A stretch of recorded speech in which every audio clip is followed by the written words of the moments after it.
হে বিবেকবান, হে চক্ষুষ্মান, ভাব কি করছো, কি করা উচিত। এরই নাম কি জীবন নাকি অন্য কিছু? কে তোমাকে সৃষ্টি করেছেন, কেন তোমাকে সৃষ্টি করেছেন, তুমি আসলা কেন এই পৃথিবীতে,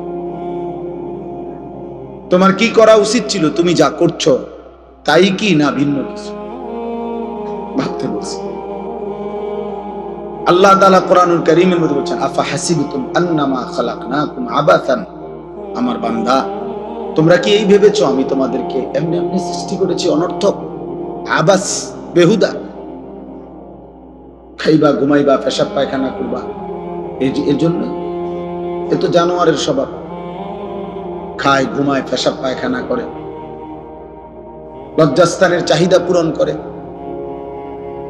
এই চার জিনিস তো জানোয়ারেরও পূরণ হয়, খানা, পেশাব পায়খানা, ঘুম এবং যৌন চাহিদা, লজ্জাস্থানের চাহিদা পূরণ। এই চার জিনিস, এটা তো জানোয়ারেরও পূরণ। একটা কুত্তাও তো খায় ঘুমায় পেশাব পায়খানা করে, কুত্তারও তো যৌন চাহিদা পূরণ হয়, নাহলে কুকুরের বাচ্চা হয় কেমন? তাইলে দোস্ত জীবন মানে যদি হয় এই চারটাই, খাইলাম ঘুমাইলাম পেশাব পায়খানা করলাম আর লজ্জাস্থানের চাহিদা পূরণ করলাম, হালাল বা হারাম যেমন ভাবে, এতটুকুর নামই যদি হয় জীবন, তো জানোয়ারের সাথে তফাৎ কি? কুকুর বিড়ালের সাথে পার্থক্য কি? হাইওয়ান জন্তু জানোয়ারের সাথে পার্থক্য? দুনিয়া তো আমাদের চাইতে তারা বেশি ভোগ করে, জানোয়ার। একটা হাতি, গবেষকদের কথা হলো বন্য হাতি একদিনে 250 কেজি খাবার খায়, 90 লিটার পানি পান করে। একটা তিমি একবারে 200 জন সামর্থ্যবান যুবকের সমপরিমাণ খাবার খায় একবার। একটা বাঘ তো কোনোদিন গোশত ছাড়া ভিন্ন কিছু খায়, একটা সিংহ তো কোনো বেলা গোশত ছাড়া ভিন্ন কিছু খায়, একটা ভাল্লুক তো গোশত ছাড়া ভিন্ন কিছু খায়। তাহলে জঙ্গলের হাজারো প্রাণী আছে যারা আমাদের চাইতে দুনিয়া বেশি ভোগ করছে। তাহলে তুমি আর আমি ভাইয়া বেশি কি ভোগ করি? কোনো বেলা ফাঙ্গাস, কোনো বেলা তেলাপিয়া, কোনো বেলা ফার্মের মুরগি, কোনো বেলায় কক মুরগি, শাক, আলু ভর্তা, ডাল, এই তো সামান্য। এই জন্য আমাদের ইনসাফের সাথে ভাবা উচিত। দোস্ত আমার, বন্ধু আমার, বাপ আমার, প্রিয় ভাই আমার, কষ্ট হলে তুমি চলে যাও, কোনো সমস্যা নেই, তুমিও থাকবা না আমিও থাকবো। এখানে আমরা কেউই বসতে আসি না, এই ঘন্টা খানিকের ভিতরেই দেখবা এটা খালি হয়ে গেছে। আমার জীবনে আমি বহুবার এরকম প্যান্ডেলে দাঁড়াইয়া মাহফিল শেষ হওয়ার পরে অনেক দিন আমি দেখছি, এই ছেলে অপদার্থ,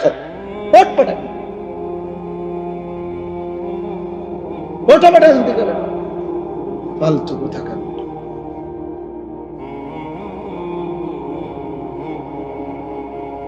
কিছু ছেলে আছে এমন, মানে কোনোভাবে ব্রেনেই টোটাল কাজ করে, কারে নিষেধ করলো ও জানে না।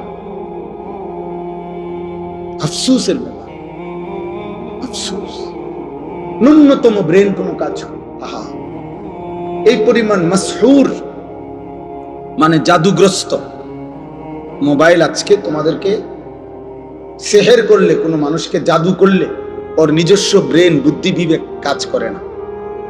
তুমি জিজ্ঞাসা করো। ঠিক অসংখ্য ছেলে তোমাদেরকে মোবাইল এমন মাতাল, বিকৃত মাথা বানায় ফেলছে, তোমাদের নিজস্ব আত্মপরিচয় কারণ কাজ করে। তোমার একবারও মনে হয় না যে তোমার সৃষ্টিকর্তা কে, তোমার একবারও মনে হয় না তোমার এই সৃষ্টি করলেন কে। তোমার একজন নবী ছিলেন, তোমার একটা ধর্ম আছে, তোমার একটা কিতাব আছে, তোমার একজন মা আছে, বাবা আছে, তোমার একটা বংশ পরিচয় আছে, তোমার একটা ধর্মের পরিচয় আছে, তোমার সৃষ্টিকর্তা আছে, তোমাকে তার কাছে ফিরতে হবে। কি করতেছ?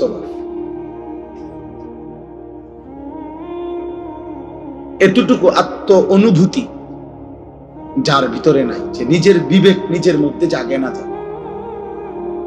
সে আসলেই সুস্থ না, স্বাভাবিক। এ প্রতিবন্ধী, এ মানসিক বিকারগ্রস্ত মাতা। এই জন্যই বললাম, আল্লাহ বলছেন আফা হাসিবতুম আন্নামা খালাকনাকুম আবাসান, বান্দা তুমি কি এই ভেবেছ যে আমি তোমাদেরকে অনর্থক বানিয়েছি?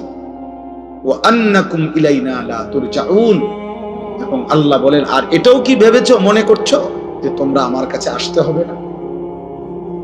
কি এটা ভাবছেন আপনারা? আল্লাহর কাছে ফিরতে হবে না? বলো না ভাইয়া, বলো, নওজোয়ান ভাই বলো, আল্লাহর কাছে ফিরতে হবে না? তো ওনার কাছে কিভাবে দাঁড়ায় বলো না? আজকে সারাদিনে এক ওয়াক্ত নামাজ, ফজর, জোহর, আসর, মাগরিব, এশা, মাত্র 14 বছর 16 বছর বয়স। এত কম বয়সে এত বড় গাদ্দার হইলা যে একটা ওয়াক্ত নামাজ পড়লা না, একটা সেজদা দিলা না। মুসলমানের বাচ্চা এত বড় নিকৃষ্ট হয়? মুসলমানের ঘরে এত বড় বেয়াদব হয়? মুসলমানের ঘরে এত বড় অসভ্য হয়? মুসলমানের ঘরে এত বড় জানোয়ার ঘুমায়? এ তো মানুষ না। নিশ্চিত সে মানুষ না বাপ। যার কপালে সেজদা নাই সে শয়তান। ইবলিসকে শয়তান বলা হয়েছে কেন বলেন? কোন দিন থেকে শয়তান বলা হয়েছে? যেদিন সেজদা ছুটে গেছে। এর আগে কি সে শয়তান ছিল? ইবলিসকে কি এর আগে শয়তান বলা হইতো? এর আগে ছিল সে মুআল্লিমুল মালাইকা, সে ছিল ফেরেশতাদের শিক্ষক। যেদিন সেজদা ছুটে গেছে, একটা সেজদা দেয় না, আল্লাহ বলছে আজকের থেকে তুই শয়তান, আজকের থেকে বেঈমান তুই শয়তান, ফখরুজ। আল্লাহ বলছে আজকের থেকে বাইর হ, বের হও এখান থেকে, ফাইন্নাকা রাজিম, তুই অভিশপ্ত। কোরআনে আল্লাহ বলছে ওয়া ইন্না আলাইকা লানাতা ইলা ইয়াউমিদ্দিন। আল্লাহ বলছে বেঈমান মনে রাখবি, কেন সেজদা দিলি না? আজকের থেকে নিয়ে কিয়ামত পর্যন্ত, ইলা ইয়াউমিদ্দিন, কিয়ামত পর্যন্ত তোর উপরে আমি আল্লাহর লানত। কোরআন শরীফের আয়াত দোস্ত, সালাক মনে করো না। মোবাইলে বেডি গদ্দু চাইলে এত সালাক হয় না। মোবাইলে উলঙ্গ ছবি দেখলে এত সালাকের কিছু নাই। এটা অসভ্যতা, এটা চালাকি না, এটা চরিত্রহীনতা, এটা লম্পট্য। পেশাব করে পানি না নিলে এটা কোনো বুদ্ধিমানের কিছু না, এটা অসভ্যতা। এটা চালাক কয় না, পৃথিবীর কোনো ডিকশনারিতে বলে নাই চরিত্রহীনকে চালাক বলে না, তো চরিত্রহীন বলে তাকে লম্পট বলে। মদখোরকে কেউ চালাক বলে না, তারে মদখোর বলে, নেশাখোর বলে, গাঁজাখোর বলে, কুট্টাখোর বলে, বাবাখোর বলে, ডালখোর বলে, হারামখোর বলে। বেটা তারে মানুষ বলে নাকি? তারে বলে নেশাখোর, ও সুদখোর, ও হারামখোর, ও ব্যভিচারী, ও জিনাকার। এই সমাজ তাকে এই নামেই চিনে। তুমি এক ওয়াক্ত সেজদা দিবা না, মানুষ তোমার জুনায়েদ বাগদাদি কইব নাকি? বুঝছো না? এজন্য দোস্ত বুঝতে চেষ্টা, প্রিয় সন্তান বুঝো কি করছো। কারো কথা ভাবলা না তো তুমি নিজেরে নষ্ট করে দিচ্ছ কেন? নিজেরে শেষ করে দিচ্ছ কেন? তুমি মরবা না? কথা বলেন না কেন? আমরা মরবো না? তো তুমি আল্লাহর কাছে ফিরবা না? তো এই জীবন কি পরিমাণ ছেলে নামাজ পড়ে না? আমি তো চেহারা দেখলে বুঝি আব্বা, অসভ্য তো চিনা যায়। বেনামাজি তো অসভ্য, বেনামাজি তো গাদ্দার, বেনামাজি তো নিকৃষ্ট বেয়াদব। আসমানের নিচে জমিনের উপরে আল্লাহর সৃষ্টির মধ্যে এর চাইতে বড় নিকৃষ্ট কোন বেয়াদব গাদ্দার আর কেউ নাই। বেনামাজি সবচেয়ে বড় গাদ্দার, সবচেয়ে বড় ঘাটতেরা, সবচেয়ে বড় বেয়াদব। কেন বলে? কেন? প্রশ্ন হলো কেন? কারণ সে তো সাধারণ কারো সাথে তেরামি করতেছে না। এ তো এত বড় মহান মালিক, গোটা কায়নাতের মালিক, গোটা সৃষ্টির সৃষ্টিকর্তা, যিনি অস্তিত্বের একটা সেকেন্ড যে আল্লাহর ফয়সালা ছাড়া বাঁচবে না, যার এক একটা নিঃশ্বাস আল্লাহর ইচ্ছায়, যার এক এক সেকেন্ডের বেঁচে থাকা, ওয়াল্লাযী ইউহয়ী ওয়া ইউমীত, আল্লাহ বলে আল্লাহই মৃত্যু দেয়, আল্লাহই জীবন দেয়, আল্লাহই বাঁচিয়ে রাখে। তো যে মালিকের ইশারা ছাড়া এক সেকেন্ড বাঁচতে পারবে না, এত বড় প্রয়োজনীয় আল্লাহ, এত বড় প্রয়োজনীয় মালিক, যার কাছে তার সেকেন্ড সেকেন্ড ঋণী, এত বড় সত্তার সামনে যে গাট্টারামি করে, কি ছোটখাটো বেয়াদব, এই ছোটখাটো গাদ্দার। এজন্য নিজের পরিচয় নিজে নিয়ে আনি দোস্ত। এই জন্য দুশ্মন তোমাগরে, বেঈমান তোমাদেরকে ফালতু কামে লাগাই দিছে।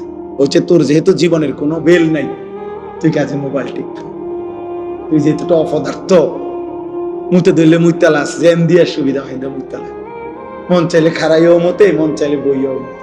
এটা কি মানুষ যাচ্ছে কিনা, রাস্তার পাশ কিনা, আমি এনে ফানি কো, এনে টয়লেট পেপার কো, না মুতে ধরছে আমার না ফানি কিতাব, মুতে তো ফানি।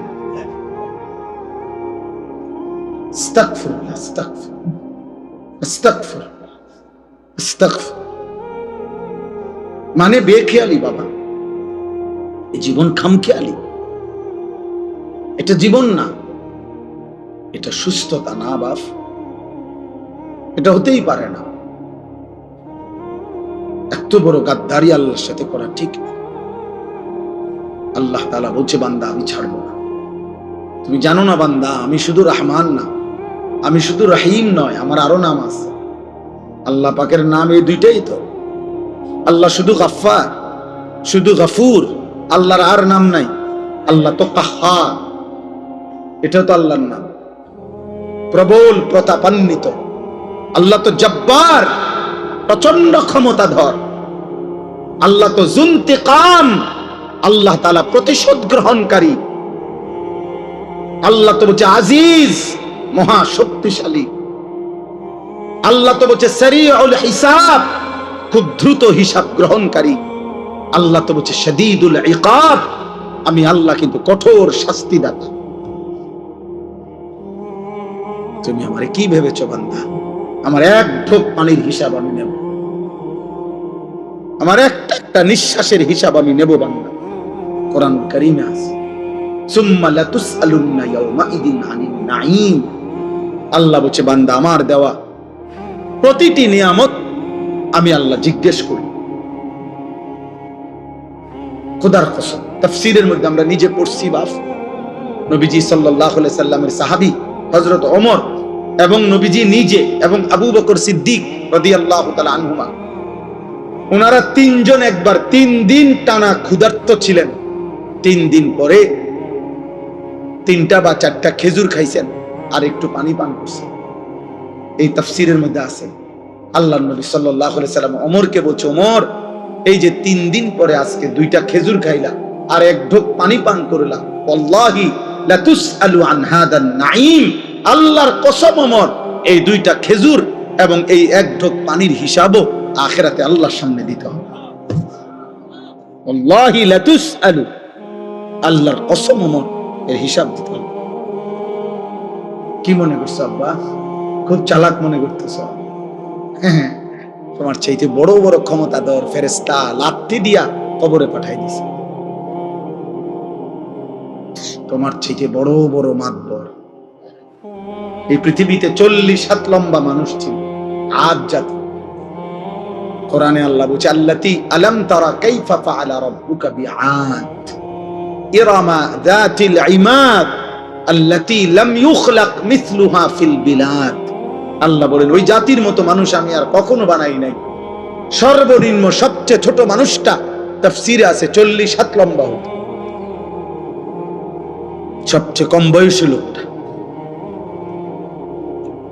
কম বয়সী মানুষটা, কমপক্ষে 300 বছরের আগে তারা কোনোদিন মৃত্যুর কল্পনাও করত না, মরবেও ভাবত না। জাতি ছিল যারা হুদ আলাইহিস সালাম নবী যখন তাদেরকে কুফরি ছাড়তে বলছে, মূর্তি পূজা ছেড়ে দিতে বলছে, আল্লাহর নাফরমানি ছেড়ে দিতে বলছে, পাপ ছেড়ে দিতে বলছে, নয়তো বলছে নবী হুদ আলাইহিস সালাম নবী যখন বলছে, ওই নবী বলছে তোমাদের উপরে আল্লাহর আযাব আসবে, তাফসীরের মধ্যে লিখছে, ওরা বলতো, হে নবী হুদ, এ বেটা, আইয়ুনা আশাদ্দু মিন্না কুওয়া, আমাদের চাইতে বেশি শক্তিশালী এই সৃষ্টি জগতে কে আছে? আইয়ুনা আশাদ্দু মিন্না কুওয়াতান, শক্তিতে আমাদের চাইতে বেশি কে আছে? কে আমাদেরকে আযাব দিবে? আল্লাহ বলেন, এই অহংকারী জাতিকে আমি একটা না, দোস্ত শুনো ছেলেরা, একটা ছেলে ভোট, দোস্ত আমি ভোটে দাঁড়াইছি না, সবার ভোট লাগবে না আমার, আমি প্রার্থী না, আমার কোনো মার্কা নাই, কাজে আমি এটা কখনোই ভাবি না। আজ থেকে 15 বছর আগেও আমি ওয়াজ করছি, 21 বছর আগেও ওয়াজ করছি, আমি 4 জন মানুষের সামনে ওয়াজ করছি, 10 জন মানুষের সামনে বয়ান করছি, 4 ঘন্টা বয়ান করছি টানা, 10-20 জন মানুষের সামনে, এখানে গড়ির ঘন্টা 4 ঘন্টা। আলহামদুলিল্লাহ। কাজে এই সংখ্যা কোনো বিষয় না, বেশি না কম এটা কোনো বিষয় না দোস্ত। আল্লাহর কথা ফেরি করা। এক ফেরিওয়ালা, সে কাস্টমার মিললেও তার মালের ঘোষণা দিতে থাকে, কাস্টমার না পাইলেও গলিতে গলিতে সে তার মালের ঘোষণা দেয়। হইতে পারে 1 ঘন্টা যাবত একটা মালও বেচছে না, 10 টাকার পণ্য বিক্রি হয় নাই, কিন্তু সে তার বলা বন্ধ করে না, বন্ধ করে সে গলিতে গলিতে তার মাল ফেরি করে। এই জন্য উলামায়ে কেরাম, আল্লাহর কথা যারা বলে, তারা উম্মতের দুয়ারে দুয়ারে কালেমা ফেরি করে, আখিরাতের কথা ফেরি করে। এবার গ্রহণ কে করবে না করবে সে তো মালিকের ফয়সালা। কে কে পরিবর্তন হবে এটা কার ফয়সালা? কে কে হেদায়েত মিলবে কার ফয়সালা? নবী সাল্লাল্লাহু আলাইহি সাল্লাম কাউকে এক কথা বলছে, কালেমা পড়ছে, কাউরে 21 বছর বলছে, 23 বছর বলছে, তবুও সে কালেমা পড়ে না। এমন বহু কাফের ছিল যারা 23 বছর পুরা নবীরে দেখছে কিন্তু কালেমা পড়ে। আবার কাউরে এক কথা বলছে, চেহারার দিকে তাকাইছে। হযরত আব্দুল্লাহ ইবনে সালাম মদিনার ইহুদিদের সবচেয়ে বড় জ্ঞানী পাদ্রী ব্যক্তি ছিলেন, অত্যন্ত পণ্ডিত ছিলেন ইহুদিদের। তিনি নবীজি যখন মদিনায় আসছেন, উনি আসছিলেন নবীজির সাথে বিতর্ক করতে, বিভিন্ন আসমানি কিতাবের বিভিন্ন কঠিন কঠিন প্রশ্ন করার জন্য নবীজির সামনে আয়েশা বসছে। আয়েশা মাত্র রেডি হইয়া কিতাব টিতাব ছাইয়া আইছে, নবীজিরে বহস করে হারাইয়া দিবে। এই সময় আয়েশা উনি বলছেন, কিতাবে আছে আমরা পড়ছি। উনি আয়েশা নবীজির সামনে বসছেন, বৈশা উনি নিজেই বলছেন, ফানাজারতু ইলাইহি, আমি মুহাম্মদের চেহারার দিকে তাকাইলাম, কিছুক্ষণ তাকিয়ে থাকলাম, ওয়া তাআম্মালতু, আর তাকিয়ে তাকিয়ে ভাবলাম, কিছুক্ষণ ভাই আমি বুঝলাম, ফাআলিমতু, আমি বুঝলাম, আন্নাহু লাইসা বিওয়াজহিন কাযাবিন, এটা কোন মিথ্যাবাদীর চেহারা হইতে পারে না। সুবহানাল্লাহ। ফাআসলামতু, আমি কালেমা পড়ে মুসলমান হই। কোনো কিছু শুনে নাই, কিচ্ছু বলতে হয় নাই, চেহারাই ঈমানের দাওয়াত হয়ে গেছে। আবু তালেব নবী সাল্লাল্লাহু আলাইহি সাল্লামের পাহারাদারি করছে 38 বছর। 38 বছর। নবীজি সাল্লাল্লাহু আলাইহি সাল্লামের বয়স যখন 12, তখন দাদা আব্দুল মুত্তালিব এই নবী সাল্লাল্লাহু আলাইহি সাল্লামকে আবু তালেবের হাতে দিয়ে গেছে। আর নবীজি সাল্লাল্লাহু আলাইহি সাল্লামের বয়স যখন 50, তখন আবু তালেব ইন্তেকাল করছে। এই 38, 12 থেকে 50 গুণা দেখো, 38 বছর।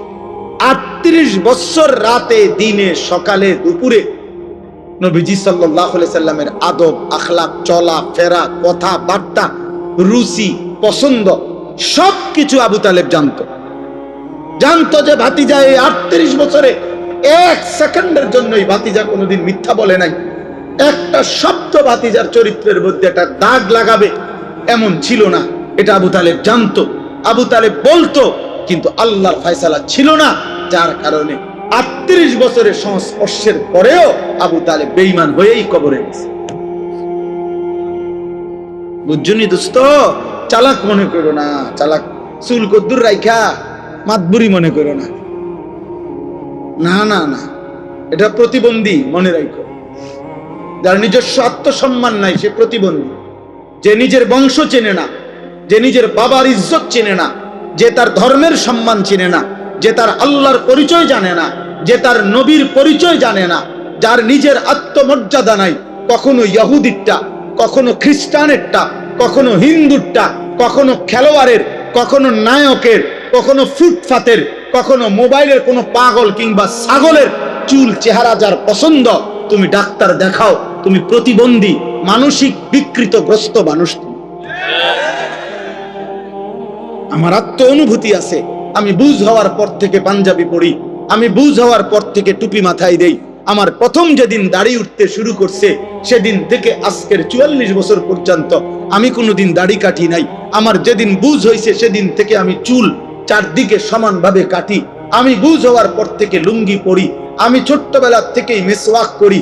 আমার জীবন আমি চেষ্টা করেছি বাবা মার তত্ত্বাবধানে, উস্তাদের তত্ত্বাবধানে আমি নামাজ পড়তে চেষ্টা করেছি। তাহলে তুমি হিসাব লাগাও দোস্ত, তোমার চুল এত রঙের হলো কেন, প্যান্ট এত রঙের কেন? তোমার কোনো ধর্ম নাই, তোমার কোনো বাপ নাই, তোমার কোনো আল্লাহ নাই, তোমার কোনো নবী নাই, তোমার কোনো সৃষ্টিকর্তা নাই। তুমি কেন হাইওয়ানের মতো, জন্তু জানোয়ারের মতো এক এক সময় এক এক রঙে সাজো কেন? তোমার সৃষ্টিকর্তা কে? তো তুমি তাকে ছেড়ে দিলা কেন? বলো না বাপ, বলো, এগুলো কোনো চুল হইল? কোন বেঈমানের মতো চুল রাখলা? কোন বেঈমানের মতো? এত বড় বেগায়রত হইলা কেন যুবক? তুমি মুসলমান না? মুসলমানের 14 বছরের ছেলে, মুসলমানের 15 বছরের ছেলে যুদ্ধ করেছে, মুসলমানের 17 বছরের যুবক যুদ্ধের সেনাপতি ছিল, মুসলমানের 22 বছরের যুবক গোটা আফ্রিকা বিজয় করছে। আর তুমি রাত নাই দিন নাই, নারী দেখো, ছবি দেখো, উলঙ্গ নাচ গান দৃশ্য দেখো। এই অপদার্থ সন্তান, তোকে আল্লাহ শুধু নারী দেখতে সৃষ্টি করছে? হাইওয়ান। আর জীবনের কোনো উদ্দেশ্য নাই বেটা, শুধু বেড়ি দেখো নাই জীবন, শুধু উলঙ্গ ছবি দেখাই জীবন। এর জন্যই ভাত খাও, এর জন্যই ঘুম যাচ্ছ। এই আকাশ, এই জমিন, এই সূর্য, এই চন্দ্র, এই আলো বাতাস, এত বড় পৃথিবী দিয়ে আল্লাহ তোমাকে লালন পালন করছে এই বেড়ি দেখতে, শুধু উলঙ্গ ছবি দেখতা, আর জিনা ব্যভিচার, আর নিজের হাত নিজের লজ্জাস্থানে নাপাক নষ্ট করতা, আর বন্ধুদের অসৎ আড্ডা দিতা। এই জন্যই বানাইছে না? আহা বাপ, কি করলাম, কি করলাম বাহ, এ কেমন জীবন বানাইলা তোমরা? তোমাদের অগণিত বেনামাজি ছেলের চেহারা দেখে বোঝা যাচ্ছে কতদিন হয় নামাজ পড়ো না, তুমি জানো না। 365 দিনে, খোদার এক বছরে কোনদিন ফজরের নামাজ পড়লা না। মুসলমান এত নিকৃষ্ট হয়? নবী সাল্লাল্লাহু আলাইহি সাল্লাম বলছে যে ফজরের নামাজ পড়ে না সে মুনাফিক। খোদার কসম, নবী বলছে মুনাফিক, ও মুনাফিক, ও মুনাফিক। নবীজি বলছে লোকটা মুমিন না বেঈমান, কাফের, পার্থক্য করার চিহ্ন হলো নামাজ। আগা কাটা না, আগা কাটা দিয়া মুসলমান আর অমুসলমান নির্বাচিত হয় না। কথা বোঝেন নাই? আমরা যদি বলে না আগা কাটছে এই কারণে আবার অমুসলমান হচ্ছে, তো তাহলে 6 বছরের বাচ্চা অমুসলমান, 4 বছরের বাচ্চা যাতে আগা কাটে নাই তে অমুসলমান, তো তাইলে হেইতে মুসলমান হইব কেমনে? তাহলে কথা বোঝেন নাই? আমরা দিয়ে কয় যে আগা কাটলে কয় মুসলমানই করাইছে, মুসলমানই আবার করায় কেমনে? মুসলমান বুঝি এটা করাই না জিনিস, মুসলমান তো হয় না, পরিচয় না। তো তাহলে যদি এখন 7 বছর বয়সে, 8 বছর বয়সে তারা যদি খতনা করায়, এখন যদি সে মুসলমান হয়, তো আগে কি আছিল? অমুসলমান। কথা বলেন না? আগে মুসলমান থাকলে তো অন কি মুসলমান হয়েছে আবার? বলেন, আপনি যুক্তিতে বলেন, ইনসাফে বলেন, আগে কিতা ছিল? তাই জন্মের পরে বাচ্চা মুসলমান না? ছোট্ট কোলের বাচ্চা মুসলমান না? তাহলে তারা আজান দিল কেন? তার কানে একামত দিল কেন? তারে হুজুর আইনা দোয়া করাইলো কেন? তার জন্য মুসলিম নাম রাখলো কেন? তার আকিকা করাইলো কেন? মুসলমান দেখেই তো করাইছে। এজন্য দোস্ত, আল্লাহ নবী সাল্লাল্লাহু আলাইহি সাল্লাম বলেছেন বাইনার রাজুল ওয়া বাইনাশ শিরকি ওয়াল কুফর তারকুস সালাহ। কোন ব্যক্তি মুমিন না মুশরিক এটা পার্থক্য করার চিহ্ন হলো নামাজ পড়া বা না পড়া এর ভিত্তিতে। চলো ভাইয়া, ভাতে তো খাও, আর কি থাক, দুনিয়াই তো ভোগ করো না। তোমার রাত যখন ভোর হয় আমার রাতও তখনই ভোর হয়। তোমার জন্য যখন সূর্য ডুবে আমার সূর্য তখনই। হ্যাঁ নাফরমান, মনে রেখো তুমি আগায়া না। 5 ওয়াক্ত নামাজ পড়নেওয়ালার ভোর যখন হয় তুমি নাফরমানের ভোরও তখনই হয়। পৃথিবী সমান তালেই আগায়, রাত্র সমান তালেই শেষ হয়। সব রাতই ভোর হয়, বাসর রাতও ভোর হয়, ফাঁসির রাতও ভোর হয়। কিন্তু আখেরাত একসাথে চলবে, দুনিয়া একসাথে চলতেছে। দুনিয়া সুখে দুঃখে একসাথেই চলে, নাফরমান আর ইমানদার একসাথেই চলে, আখেরাতে একসাথে চলবে। আজকে এখানে তো সবাই বসছো, নামাজিরাও বসছে, বেনামাজিও বসছে। হাসরের ময়দানে এমন দাঁড়াইতে পারবে না, আল্লাহর কসম। বসার তো সুযোগই নাই, দাঁড়াইবারও সুযোগ থাকবে না একসাথে। কোরআনুল কারীমে সূরা ইয়াসিনে আছে, আল্লাহ পাক ফেরেশতাদেরকে বলবে ওয়ামতাজুল ইয়াউমা আইয়ুহাল মুজরিমুন। প্রথম নাফরমানদেরকে বলবে, এই নাফরমান, বেঈমান, মুশরিক, মুনাফিক, পাপী, মুজরিম, আজকে হাসরের ময়দানে আমার ঈমানদারদের লাইন থেকে বের হও, আলাদা হও। ফেরেশতারা বলবে, আল্লাহ নাফরমান চিনবো কেমনে? আল্লাহ বলবেন ইউরাফুল মুজরিমুনা বিসীমাহুম। প্রত্যেক পাপীর পাপের চিহ্ন আমি আল্লাহ তার চেহারার মধ্যে ভাসিয়ে দেব।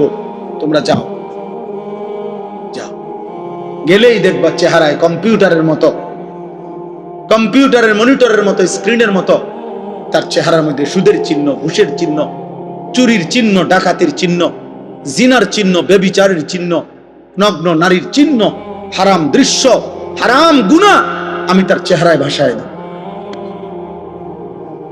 তোমরা দেখেই চিনবা। এরপরে কি করবে? ফায়ুখাযু বিন-নাওয়াসি ওয়াল আকদাম। আল্লাহ বলেন ফেরেশতারা তখন ওই নাফরমানকে তার মাথার চুলের অগ্রভাগ এবং 2 পাও ধরে, এই চুল ধরলে আর 2 পাও ধরলে এইদিকে সোজা থাকবে না, বুঝেন না হিসাবটা? এমনি যদি ধরে আর পাও যদি ধরে তখন কি হবে? এটা ছাগলের বাচ্চা যেমন আলগি দেয়, এইভাবে আলগি দিয়া ধইরা একটা আসার দিয়া জাহান্নামে ফেলে। যা নাফরমান, নাইলে এমনি ধরবে কেন? বলেন না কেন? নাইলে এমনি ধরার কথা না। মাথার চুল আর 2 পাও ধরবে কেন? তাহলে এমনি ধরলে এই এমনি আলগি দিয়া ছুঁড়ে মারবে জাহান্নামে। খুযুহু ফাগুল্লু সুম্মাল জাহিমা সাল্লু। কোরআনে আল্লাহ বলছেন, আল্লাহ জাহান্নামীদের ব্যাপারে হাসরের দিন বলবে, আমার ফেরেশতারা ওরে ধর, ওরে ধর, ধর। খুযুহু তাকে ধরো, ফাগুল্লুহু বেঈমানরে বাঁধো। ফাগুল্লুহু অর্থ হলো বেঁধে ফেলো, বেঁধে শক্ত করে বাঁধবা, টাইট করে বাঁধবা। আচ্ছা কেমনে বাঁধিবে জানেন? বলি, ওই ভাই শুনবা? তাফসীরের মধ্যে আছে, বলবো এটা।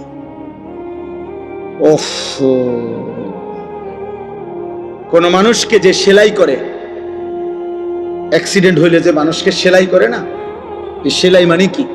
সেলাই মানে হলে এই সুই দিয়া সুতা গোস্ত সহ এরপরে উঠাইয়া বাঁধে, এটারই তো কয় সেলাই।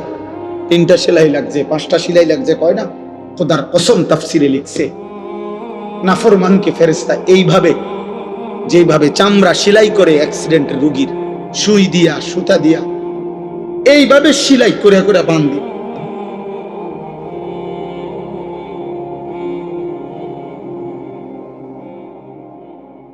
খুযুহু ফাগুল্লুহু সুম্মাল জাহিমা সাল্লু।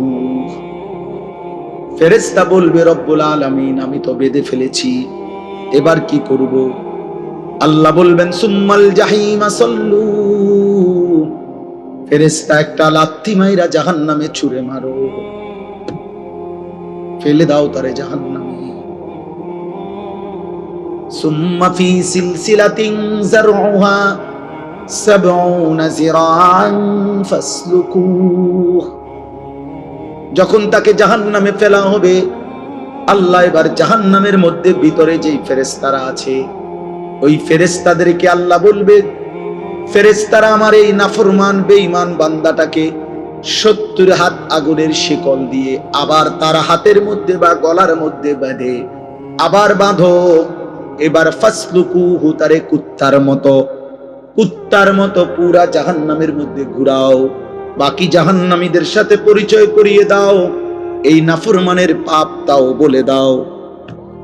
এ চোর ছিল, এ ডাকাত ছিল, এ ব্যভিচারী ছিল, এ জেনাকার ছিল, এ বেহায়া নারী ছিল, এ বেপর্দা নারী ছিল, এটা সুদখোর ছিল, এটা হারামখোর ছিল, এটা মদখোর ছিল, এটা নেশাখোর ছিল। এভাবে ফেরেশতারা বাকিদের সাথে পরিচয় করিয়ে দেবে। চালাক মনে করো না বা, দুনিয়া শেষ কথা না, যৌবনও শেষ কথা না। 14 বছরের বাচ্চা যেহেতু তুমি 16 বছরের হয়ে গেছো, অতএব তুমি মৃত্যু হবে, নাহলে তো তুমি এক জায়গায় দাঁড়ায় থাকতে। তোমার যেহেতু সময় নড়ে, তোমার যেহেতু হায়াত বদলে, তোমার যেহেতু বয়স বদলে, অতএব তোমার জীবনও বদলে যাবে, জীবনও বদলে যাবে। নাহলে 6 বছরের বাচ্চা 16 বছরের হইলে কেন? 4 বছরের বাচ্চা 14 বছরের হয়ে গেল কেন? কেন হয়ে গেল? আমরা প্রত্যেকের কাছে এই রাত গভীরে আমি অনুভূতি জাগাইতে চাই সবার কাছে। বয়স্ক বাবাদেরকে বলি, 60 বছর বয়স্ক বাবা, আপনি এত বয়স্ক এখনো বিড়ি খান কেন? কি বিষয় চাচা? আপনার ভিতরে কোন দিন বুঝে আসবে এটা গুনাহ? এই 60 বছরের চাচা, আপনি এখনো টেলিভিশনে নর্তকীর নাচ দেখেন কেন? বলেন। 60 বছর বয়স্ক চাচা, আপনি এখনো কথায় কথায় গালি দেন কেন? এখনো সুদের টাকা নেন কেন? এখনো কিস্তি নিচ্ছেন কেন? 60 বছরও এখনো এত বড় হারামখোর রয়ে গেলেন, তো আখিরাত সাজাবেন কোন দিন? কবরে যাবেন কোন দিন? মৃত্যুর কথা মনে পড়বে কোন দিন? বলেন। একজন মুসলিম মাকে বলেন, এই বোন, মা, আজকে 30 বছর 20 বছর তুমি বেপর্দা, তাহলে তুমি কি কোনোদিন পর্দা করবা না? তুমি মরবা না? 1 বছর ধরে যারা নামাজ পড়ো না বাবা, তোমরা আর পড়বা না নামাজ? আহা, কেমনে বললে বুঝতা? কিভাবে বললে বুঝতা? দয়া করে ভাবতে শিখেন, প্রত্যেকেই ভাবেন, ভাবার চেষ্টা করেন। বলেন ইনশাআল্লাহ। বলো না ভাই ইনশাআল্লাহ? বল। আমি তোমার দয়া রহম করো, আমি অনুরোধ করছি দোস্ত, তুমি তোমার পথে, আমি আমার পথে। আমি এখন এই রাত্রে টাঙ্গাইল যাব ইনশাআল্লাহ। আগামীকাল আমার টাঙ্গাইল মাহফিল, আমি এখনই চলে যাব। তাইলে যার যার ঘরে ফিরে যাব, সবাই সবার গন্তব্যে ভিন্ন ভিন্ন হয়ে যাব। কাজে কেউ কারোর জন্য আটকায় না। আমার জন্য তুমি আটকাইবা না, তোমার জন্য আমি আটকাবো। কেউ কারোর জন্য আটকাইবে না বাপ। তুমি গুনাহ করলে তোমারে বাধা দিবে কে? তুমি কৌশল করলে আমি তো পারতাম না, বুঝাইতে না পারো, কিন্তু রাতের 2টায় অন্ধকারে তুমি উলঙ্গ ছবি দেখলে তোমারে ফিরাবে কে? তুমি যদি নিজের লজ্জাস্থান নিজের হাতে নাপাক নষ্ট করে ফেলো, তোমারে থামাবে কি? তুমি যদি কোনো হারাম মেয়ের সম্পর্কে নিজের চরিত্র নষ্ট করে ফেলো, তোমারে ফিরাবে কি? অতএব তোমার বিবেক, তোমার অনুভূতি, তোমার আখিরাত, তোমার আল্লাহর কথা স্মরণ থাকা, এটাই তোমার এই গুনাহ থেকে ফিরা। নাহলে আমি কি আর তোমার লগে থাকবো না? তুমি কি আর আমার সাথে থাকবা না? এই জন্য আমরা বিবেক জাগাইতে চাই। একজন হোক, কোনো অসুবিধা নেই। আমি তো ইলেকশন করছি না যে ভাই আপনাদের সবার ভোট দরকার আমার, এবার আপনারা দাঁড়াইয়া মুতেন আর বইয়া মুতেন, এটা দেখার বিষয় না। ভোটটা আমারে দিয়ে, বিষয়টা কি এমন? কথা বলেন। এই মাহফিলের মাকসাদ এইটা? আখিরাত। কি মাকসাদ? আখিরাত। আখিরাত মাকসাদ। আমি একটা আয়াত পড়ি, এরপরে আমার কথা শেষ। মহান আল্লাহ পাক রব্বুল আলামিন বলেন, হুয়াল্লাযী খালাকাকুম, একটু শুনে না, 10 মিনিট ইনশাআল্লাহ। হুয়াল্লাযী খালাকাকুম মিন তুরাবিন, আল্লাহ বলেন আল্লাহই তোমাদেরকে সৃষ্টি করেছেন মাটি থেকে, সুম্মা মিন নুতফাতিন, অতঃপর বীর্যের ফোঁটা থেকে, সুম্মা মিন আলাকাতিন, অতঃপর জমাট রক্ত থেকে। মহান আল্লাহ পাক আমাদেরকে মায়ের পেট থেকে বের করার আগে 7টা ধাপে সৃষ্টি করেছে, 7 স্তরে, 7টা ধাপে। 1 মাটি, 2 বীর্যের ফোঁটা, 3 জমাট রক্ত, 4 গোশতের টুকরা, 5 হাড্ডির একটা কঙ্কাল, 6 ওই কঙ্কালটার উপরে পরিমিত মাত্রায় গোশত দিয়ে চোখ নাক কান লাগিয়ে শরীর গঠন, 7 রূহ ফুকে দিয়ে মায়ের পেট থেকে বের করেছে। কয়টা হইল? দোস্ত, এই মালিক সেই মালিক যিনি চাইলে কোন হও বললেই হয়ে যেত, হইতো না? কথা বলেন। আল্লাহ বলে, বান্দা এ হও, এই কথা দিয়ে আমি তোমারে বানাই নাই, বরং 9 মাস মায়ের অন্ধকার জরায়ুতে আমি কাউকে না ডেকে, একজন ফেরেশতাকেও না রেখে, আমি মালিক একা আমার কুদরতি হাতে তোমারে সাজাইছি। তুমি জানো না বান্দা, তুমি আমার বড় মায়ার সৃষ্টি। তোমার মারে জিজ্ঞাসা করে দেখো, আমি কোনোদিন তোমার মাকে, তুমি যখন গর্ভে ছিলা, জিজ্ঞেস করি নাই যে মা তোর ছেলের নাক লাগাবো, কোথায় লাগাবো, তুই মা বলে দে। আল্লাহ বলে না, আমি কাউকে জিজ্ঞেস করি নাই, আমি মালিক আমার নিজ হাতে, আমার কুদরতি হাতে বান্দা বড় বেশি সুন্দর করে আল্লাহ কসম করে বলছে, 4টা কসম করে আল্লাহ বলছে, ওয়াত-তিনি ওয়াজ-যাইতুন ওয়া তুরি সিনিন ওয়া হাদাল বালাদিল আমিন। আল্লাহ বলছে কসম বান্দা, কসম কসম কসম, আমি তোরে মানুষকে বড় সবচেয়ে সুন্দর করে আমি আল্লাহ সৃষ্টি করছি। আমি তোকে বড় বেশি যত্ন করে বানিয়েছি। আমার মতো এমন মালিক কেমনে ভুলে গেলি বান্দা? এমন মনিব কেমনে ভুলে গেল? এমন মালিক কেমনে ভুলে গেল? ভাইয়া বলো না, একটা ছেলে বলো, এত বড় মালিককে কেমনে সেজদা না দিয়া, এত বড় কলজা তোমার কেমনে হলো? তুমি জানো না তিনি কে? তুমি জানো না তিনি কত বড় শক্তিশালী? 1 সেকেন্ডের জন্য আল্লাহকে আড়াল করার শক্তি আমাদের কারো আছে তো? 1 সেকেন্ড আল্লাহ পাকের অপছন্দের উপরে আমরা 1 সেকেন্ড বেঁচে থাকার ক্ষমতা আমাদের আছে তো? তাহলে আল্লাহ তাআলা বলেন, এই এক কথা মনে করাইছেন যে বান্দা, ধীরে ধীরে ধাপে ধাপে আমি তোমাকে সৃষ্টি করেছি, তুমি আমারে ভুলো না, তুমি আমার বড় বেশি যত্ন সৃষ্টি, তোমারে আমি অনেক আদর করে বানিয়েছি, অনেক বেশি আদর করে বানিয়েছি। ফি আইয়ি সূরাতিন মা শাআ রাক্কাবা, আমি নিজ হাতে তোমার চেহারার আকৃতি দিয়েছি। এই লোকটা কালো কেন? আল্লাহ বলেন আমি চেয়েছি। এ সাদা কেন? আমি চেয়েছি, আমি চেয়েছি। এরে বাংলাদেশে সৃষ্টি দিলাম কেন? ও আরব দেশে কেন? আমার ইচ্ছা হয়েছে। কার ইচ্ছা? আল্লাহ বলেন আমার ইচ্ছায় তোমার আমি সাজিয়েছি। এই হলো 1। 2 নাম্বার, সুম্মা ইউখরিজুকুম তিফলান সুম্মা লিতাবলুগু আশুদ্দাকুম সুম্মা লিতাকুনু শুয়ুখা। এবার দ্বিতীয় স্তর আল্লাহ বলছে, বান্দা মায়ের পেট থেকে আমি তোমাকে যখন বের করেছি তখন তোমারে শিশু বানাইছি, ছোট্ট বাচ্চা, দুর্বল। এই এখন এক বাচ্চা, পিচ্ছি বাচ্চা, আমি হাত মুছে দিছি ওই ঘরে, এই ছোট্ট তুলতুলে বাচ্চা, কোলের বাচ্চা। আল্লাহ বলেন এমন একটা ছোট্ট বাচ্চা যে 1 জাররা পরিমাণ, একটু বেশি বাতাস লাগলে ঠান্ডা লাগা যায়, একটু বেশি গরম লাগলে ঠান্ডা লাগা যায়।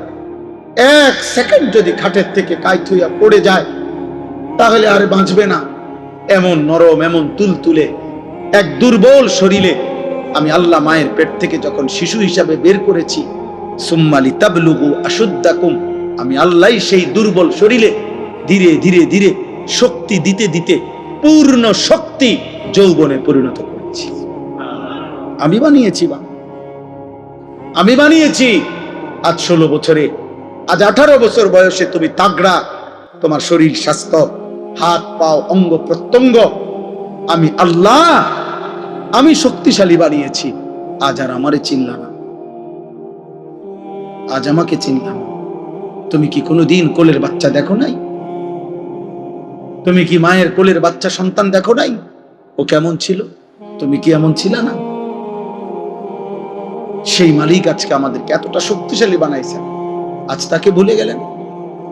10 টাকা একটা মানুষ এক কাপ চা একটা বন খাওয়াইছে, মনে করেন গত শনিবারে, 15 দিন আগে।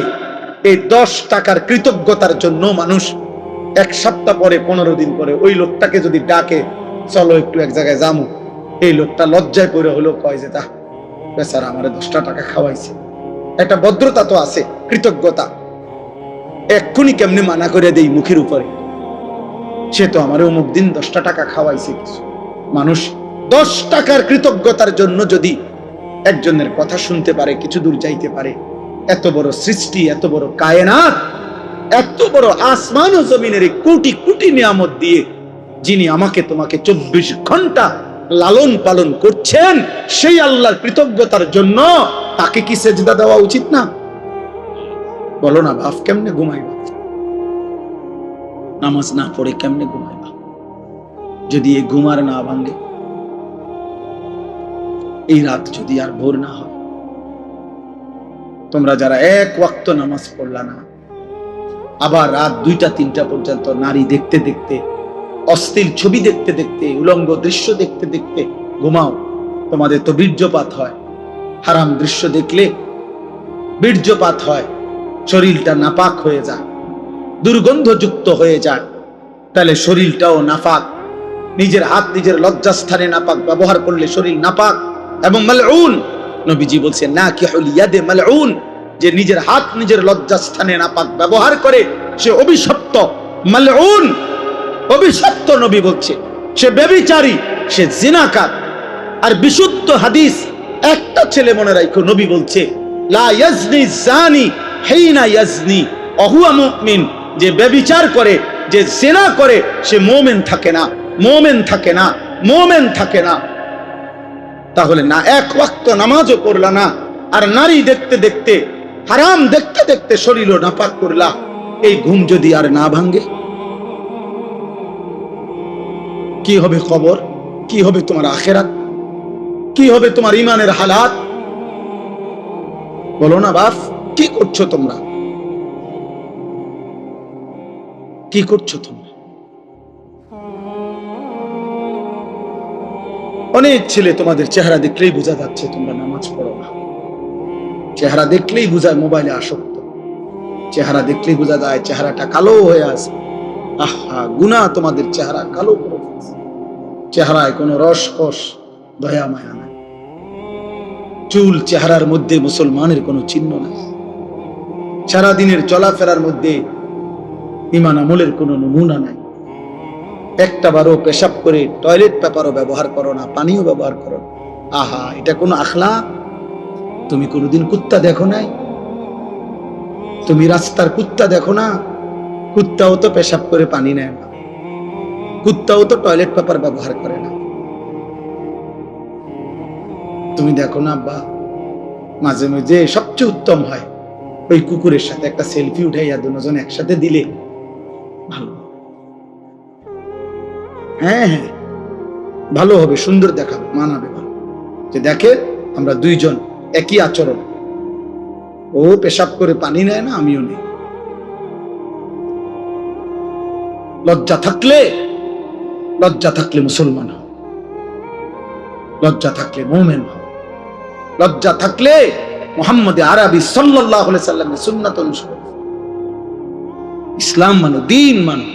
আমি আবারও বলছি, ছেলেরা, বাবারা, আপনাদেরকেও বলি, যাদের স্ত্রী সন্তান ছেলে মেয়ে হারাম গুনার মধ্যে লিপ্ত, নামাজ নাই, সেজদা নাই, যার ঘরে বাপ মা জীবিত, অথচ 16 বছরের ছেলে, 18 বছরের ছেলে, স্ত্রী কন্যা এক ওয়াক্ত নামাজ পড়ে না, 365 দিন কোনদিন ফজরের নামাজ পড়ে না, ওই মা ব্যর্থ ব্যর্থ ব্যর্থ ব্যর্থ। ওই জীবন ফালতু জীবন, ওই বাপের জীবনও খাসারা। আপনি শুধু কামে জীবনটা শেষ করছেন। এ খাট পালং সোফা দিয়া ইডি মানুষের গনেও না, টাইলস এগুলো আপনি দেখাই না, টাইলসের মধ্যে মানুষের মুতে, পেশাবখানার টাইলসে মানুষে মোতে, টাইলস এটা কোনো দেখানোর কিছু না, টাইলস কোনো আশ্চর্য কিছু না, টাইলস কোনো আসমান থেকে নাজিল হইছে না। অতএব আপনি বিল্ডিং দেখান কীর্তেন, সোফা আসমান থেকে নিয়ে আসছে না, কোরআন আসছে। নামাজ আসমান থেকে আসছে, কোরআন আসমান থেকে আসছে। অতএব সম্মান ইজ্জত সেজদার মধ্যে, সম্মান ইজ্জত আল্লাহর কোরআনের মধ্যে। আল্লাহ আমাদেরকে বুঝ দান। সুম্মালি তাকুনু শুয়ুখা, আল্লাহ বলেন আবার আমি আল্লাহই তোমাদের যৌবনকে শেষ করে আবার আমি তোমাদেরকে বৃদ্ধ বানিয়ে দেবে কিনা। আচ্ছা বলেন তো, কোন ছোট বাচ্চা যখন 14 বছর বয়স হয়, তা আগের হাত পাও এগুলা খুললেই তো নতুন হাত পাও লাগায়, ঠিক না? কোন মানুষের বয়স যখন 60 হয়, তো তখন যৌবনকালের শক্তিশালী মজবুত হাত এগুলা খুইলা এরপরে বুড়ার থুথুরা হাত পাও আটটা লাগায় নাকি? একই দেহে এই আগের হাত পাওই, ওইটার মধ্যে একবার ছোট্টবেলার দুর্বলতা, একবার যৌবনকালের শক্তি, আরেকবার বৃদ্ধকালের দুর্বলতা, তিনটাই এই পরিবর্তন করছে কে? একই অঙ্গে, একই হাতে, একই পায়ে, একই শরীরে। কি আশ্চর্য বিষয়, কি অবাক করা বিষয় যে এটাই সেই শরীর, এটাই সেই হাত যেটা ছোট্টবেলায় ছিল দুর্বল, যৌবনকালে ছিল সবল, বৃদ্ধকালে আবার হয়ে গেল দুর্বল। আল্লাহ বলেন অমিনকুম মান ইউতাওয়াফা মিন ক্বাবলু, আর আমি আল্লাহ, মনে রাখবা এই তিনটা তো আমিই বানাই। শিশুকাল কে দেয়? যৌবনকাল কে দেয়? বৃদ্ধকাল কে দেয়? আল্লাহ বলেন এটা যেমন দেই, আবার এটাও মনে রাখবা সকলকে আমি এই 3 কাল পুরা দেই না, বরং অনেককেই আমি আল্লাহ যৌবনে পৌঁছবার আগে আগেই, বৃদ্ধে পৌঁছবার আগে আগেই আমি আল্লাহ মৃত্যু দিয়ে ফেলি। দেয় কিনা? যেই বাচ্চা জন্ম নেয় ওই তো 60 বছর পর্যন্ত হায়াত পায়, জন্মিলেই কি বুড়া হয়? জন্মিলেই কি যুবক হয়? 3 বছরের বাচ্চা কবরে নাই, 30 বছরের যুবক কবরে নাই, 6 বছরের বাচ্চা কবরে নাই। অমিনকুম মান ইউতাওয়াফা মিন ক্বাবল, আল্লাহ বলেন আমি কিন্তু সকলকে বৃদ্ধ পর্যন্ত পৌঁছাই না, তার আগেই মৃত্যু দিয়েছি।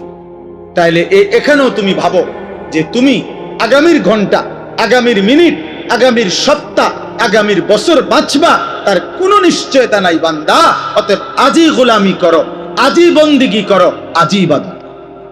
বলেন ইনশাআল্লাহ। ওয়ালিতাবলুগু আজালাম মুসাম্মা, আল্লাহ বলেন আমি কিন্তু প্রত্যেকের হায়াত পূর্ণ করি। অর্থাৎ ছোট বাচ্চা মরলেও সে পূর্ণ হায়াতেই মরে, কিশোর বয়সে মরলেও পূর্ণ হায়াতেই মরে, যৌবনকালে মরলেও পূর্ণ হায়াতেই মরে। কেন? আমি আল্লাহ তো প্রত্যেকের জন্য হায়াত নির্ধারণ করেছি। অতএব যার জন্য আমি যেটুকু বরাদ্দ রাখছি অতটুকুই আমি পূর্ণ করে থাকি। তাইলে কেউ অকালে মরে না, কেউ অসময়ে মরে না, কেউ ছোট কালে মরে না, বরং প্রত্যেকেই নির্ধারিত সময়ে মারা যায়। ওয়ালাআল্লাকুম তাকিলুন, এই শেষ কথা, ওয়ালাআল্লাকুম তাকিলুন। আবার আল্লাহ বুঝাচ্ছে বান্দা, এবার তুমি যদি ভাবো যে আমি তোমাকে একবার মাটি, একবার বীর্য, একবার জমাট রক্ত, একবার গোশতের টুকরা, একবার হাড্ডির কঙ্কাল, একবার নাক চোখ কান দিয়ে শরীর গঠন, একবার রূহ ফুঁকে দিলাম, একবার শিশু বানাইলাম, একবার যুবক বানাইলাম, একবার বৃদ্ধ বানাইলাম, একবার সুস্থ রাখলাম, একবার অসুস্থ রাখলাম, একবার হাসাইলাম, আরেকবার কাঁদাইলাম, একবার আনন্দ দিলাম, আরেকবার দুঃখ দিলাম, একবার সুস্থ রাখলাম, আবার অসুস্থ রাখলাম, এই সব কিছুর দিকে যদি তুমি আকল খাটাও, চিন্তা করো, তাইলে তুমি বুঝবা যে এর কোনোটাই তোমার নিজস্ব ক্ষমতায় না, তোমার অধিকারে না, তোমার হাতে না, বরং সবটাই করছি আমি আল্লাহ। অতএব তোমার উচিত আমি আল্লাহরই গোলামি করা। কার? কেন? তোমার তো কোনো কিছুর অধিকার নেই, তোমার তো 1 মিনিট বেঁচে থাকার সক্ষমতা নাই, আবার নিজের মৃত্যু নিয়ে আসারও তো সক্ষমতা।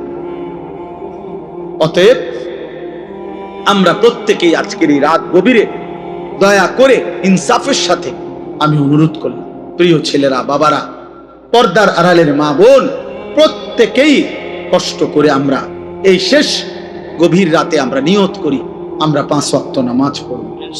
বলো না ভাই, বলো ভাই ইনশাআল্লাহ। ছেলেদের কাছে তোমার একটা ছেলে হলো আমি হাত জোড় করে এক ভাই হিসাবে তোমাদের কাছে অনুরোধ করছি, দোস্ত আমি আগেই বলছি আমি এক ফেরিওয়ালা, যে আখেরাত ফেরি করি। অতএব আমার একটা অনুরোধ, কোনো একটা ছেলে হলেও মাইনো, তুমি চোখের হেফাজত করো। বলো ইনশাআল্লাহ। তুমি নারী দেখো না বাবা, অশ্লীল ছবি দেখো না, কষ্ট পাইবা বাবা। আখেরাত তো নষ্ট হবেই, দুনিয়াটাও নষ্ট। আমি শত শত যুবকে, শত শত যুবক আমি জানি, আমি ব্যক্তিগতভাবে কিশোর নওজোয়ান ছেলেদেরকে নিয়ে কাজ করি। অতএব আমি শত শত যুবকের ঘটনা জানি, আমার কাছে রেকর্ড আছে, সংরক্ষিত আছে। শত শত যুবকের যারা প্রতিনিয়ত, যাদের যৌবনের ক্ষমতা, লজ্জাস্থানের ক্ষমতা, কোমরের ক্ষমতা সব শেষ, শুধু নারী দেখতে দেখতে, জিনা করতে করতে, নিজের হাত নাপাক নষ্ট করতে করতে, অসভ্যতার অস্থিরতা বেহায়াপনা করতে। প্রিয় ভাই, তোমার সে কোনোদিন বলবে না, তোমার কাছে তো শোনাবে না, তোমারে তো জানাবে না, তুমি দুনিয়াও নষ্ট হয়ে যাবে। এত কম বয়স, মাত্র 16 বছর 18 বছর, এখনই সাফা তোমাকে ভিতরে ঢুকে গেল কেন? এত কম বয়সে এত গুনাহ করে ফেললা, এত অল্প বয়সে এত বড় গাদ্দার। মাত্র 14 বছর না হতেই তুমি আল্লাহকে কোনো পাত্তা দিচ্ছ না, তো তুমি 40 বছর পর্যন্ত গেলে তো দাজ্জাল হয়ে যাবে। এত অল্প বয়সে যদি তোমার বুকের এত শক্তি, সাহস, যে তুমি আল্লাহকে কোনো পাত্তাই দাও না, 60 বছর পর্যন্ত যাইতে যাইতে তুমি কি হবে? অতএব দয়া করো ছেলেরা, দয়া করো। সমবয়সী বন্ধু দিয়া পারতাম না, অসভ্য বন্ধু, দুষ্ট শয়তান তোমারে নষ্ট করে দিবে। ও তোমারে ভালো হতে দিবে, ও তোমারে ভালো হতে দিবে। যে কোনো অসৎ চরিত্রহীন নারী দেখে, ছবি দেখে, উলঙ্গ দৃশ্য দেখে, হারাম অসভ্য বেহায়া নারীর কথা যেগুলা বলে, চলাফেরা, ওই জীবনও তোমারে ভালো থাকতে দিবে। এই পৃথিবীর যেই কোনো মদখোর নেশাখোরকে তুমি জিজ্ঞাসা করে দেখো, ভাই কেমনে নেশা শুরু করছো, বলবে কোনো সমবয়সী অসৎ বন্ধু ধীরে ধীরে আমারে এই নেশার জগতে নিছে। একজন এমন নাই যে নিজের থেকে শুরু করছে।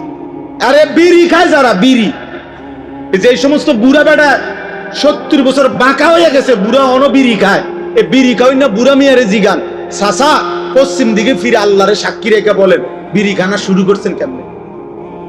ওই বলবে আমি খাইতাম না প্রথম প্রথম, আমার লগে 2-3টা ফোলা আসিল, এডি আমার অভ্যাসটা করাইছে। কোন গুনাহ, হারাম গুনাহ যেগুলো, মন্দ আখলাক, এগুলা সমবয়সী বন্ধু নষ্ট করে দেয়। এই জন্য আমি অনুরোধ করছি, নিজেরে বাঁচাও, নিজেরে বাঁচাও, নিজেরে বাঁচাও।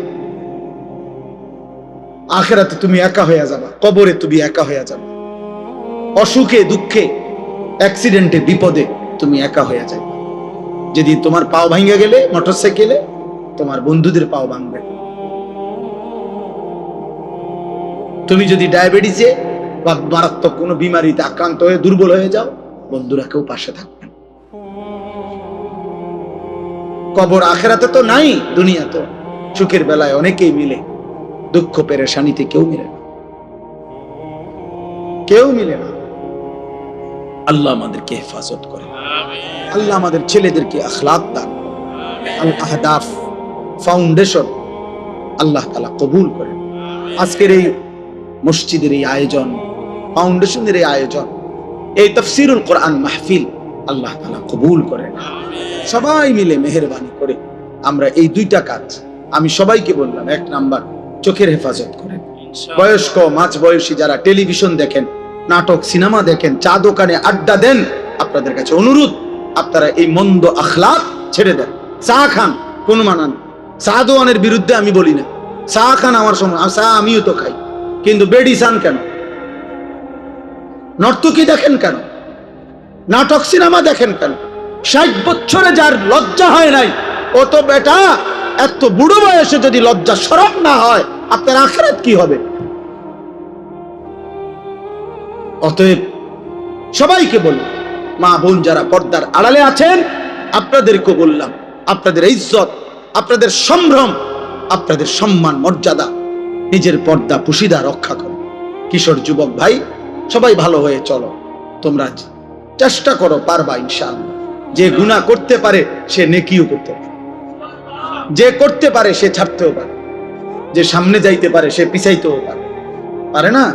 অতএব তুমি তো গুনাহ করে অনেক আগায় গেছো, এবার একটু আমল করে সোজা হও, স্থির হও, আল্লাহকে ডাকো। ভাই, সারা পৃথিবীতে মুসলমানদের বিরুদ্ধে ষড়যন্ত্র চলছে। তোমরা যারা এই অল্প বয়সী ছেলে, আল্লাহ যদি তোমাদের হায়াত দেয়, আমরা দোয়া করি আল্লাহ তোমাদেরকে হায়াত দিক, কিন্তু আগামী 20 বছর পর্যন্ত যদি তোমরা এইভাবে গুনাহ করতে থাকো, আগামীর সময়টা তোমরা নিরাপত্তা পাইতে। আমি বললাম, তুমি আমার একটা ছেলে বলো, তুমি বলো বা তুমি যে 10টা বছর টানা নারী ছবি, অশ্লীল দৃশ্য দেখে দেখে বড় হইলা, তোমার বিবাহের পরে আল্লাহ যদি তোমার একটা সন্তান দেয়, ওর আখলাক কি হবে? ও জোনায়েদ বাগদাদি হবে না? তোমার ঘরে জোনায়েদ বাগদাদি হবে ওটা? বলো ভাই, ইনসাফ করো। আজকে তো মানুষের নারী দেখো, মোবাইলের নর্তকী দেখো, রাস্তার নারী দেখো। যদি কোনোদিন দেখো যে তোমার বিবাহিত স্ত্রী 2 নম্বর, চরিত্রহীন, সেদিন বুঝবা কষ্ট কাকে বলে। কসম খোদার। আর জাহান্নামের আগুনে জ্বলতে হবে না। অসৎ স্ত্রী তোমার ঘরে, তোমার জীবন আগুন ধরায় দিবে, জাহান্নামের আগুন জ্বালায়। এজন্য কোরআন শরীফ আছে, ওয়াকিনা আযাবান নার, হে আল্লাহ আমাকে জাহান্নামের আগুন থেকে বাঁচান। এই আয়াতের হযরত আলী একটা তাফসীর এটাও করছেন, আল মারআতুস সু, এই জাহান্নামের আযাব থেকে বাঁচান বলে উনি বলছেন এটার একটা ব্যাখ্যা এটা, যে হে আল্লাহ আমাকে অসৎ নারী থেকে বাঁচান। অসৎ নারী জাহান্নাম, চরিত্রহীন নারী জাহান্নাম, ওই আগুনের টুকরা। সেদিন কষ্ট পাইবা, দুকে দুকে মরে যাবা। আমি বলে গেলাম। এই জন্য দয়া করে আমরা প্রত্যেকে ইনশাআল্লাহ ঈমান আমলের হেফাজত করব। আল্লাহ তৌফিক দান করে। আজকের এই তাফসীরুল কোরআন মাহফিল আল্লাহ তাআলা ভরপুর কবুল আর মনসুর করেন। সুবহানাল্লাহি ওয়া বিহামদিহি, সুবহানাকাল্লাহুম্মা বিহামদিকা, আশহাদু আল্লা ইলাহা ইল্লা আনতা, আস্তাগফিরুকা ওয়া আতুবু ইলাইক। আলহামদুলিল্লাহি রাব্বিল আলামিন। আল্লাহুম্মা আনতাস সালাম ওয়া মিনকাস সালাম, তাবারাকতা ইয়া যাল জালালি ওয়াল ইকরাম, ইয়া আরহামার রাহিমিন, ইয়া আরহামার রাহিমিন, ইয়া আরহামার রাহিমিন। রব্বানা যালামনা আনফুসানা ওয়া ইল্লাম তাগফির লানা ওয়া তারহামনা লানাকুনান্না মিনাল খাসিরিন। রব্বানা আতিনা ফিদ দুনিয়া হাসানা ওয়া ফিল আখিরাতি হাসানা ওয়া কিনা আযাবান নার। রব্বিরহামহুমা কামা রব্বায়ানি সগীরা। রব্বানা হাব লানা মিন আজওয়াজিনা ওয়া যুররিয়াতিনা কুররাতা আ'য়ুন ওয়াজআলনা লিল মুত্তাকিনা ইমামা। মাওলায়ে কারীম, আপনি মাফ করে দেন। রাত অনেক গভীর মাওলা, মধ্য রজনী পার হয়ে গেছে মাওলা। আল্লাহ, গুনাহ মাফ করার বড় মক্ষম উত্তম সময় এখন মাওলা। আপনার প্রথম আসমানে নেমে আসার সময় মাওলা। আল্লাহ, গুনাহ মাফ করার সময় মাওলা। অল্প কয়েকজন নাফরমান গোলাম আপনার শাহী দরবারে হাত উঠাইলাম রে মাওলা। চক্ষু বন্ধ করে দেখলাম পিছনে গুনাহ বেশি, পেছনের জীবন মনে করে দেখলাম আপনার নাফরমানি করেছি বেশি মাওলা। গুনায় গুনায় জীবন শেষ হয়ে গেছে মাওলা। রাত গভীরে মাফ চাইলাম, আপনি মাফ করে দেন। আল্লাহ, মাফ করে দেন, মাফ করে দেন। আল্লাহ, আযাব দিলে আপনার কোনো লাভ নাই, মাফ করে দিলে আপনার কোনো ক্ষতি নাই, মাফ করে দিলে আপনার ভান্ডারে কমবে না, মাফ না পেলে আমাদের উপায় থাকবে না। চক্ষু বন্ধ করতে ভয় হয়, ঘুম যেতেই ভয় হয়। ঘুম যদি আর না ভাঙ্গে, চোখ যদি আর না মেলে, এত গুনাহ নিয়ে কবরে যাব কেমনে রে মাওলা? হাসরের ময়দানে দাঁড়াবো কেমনে মাওলা?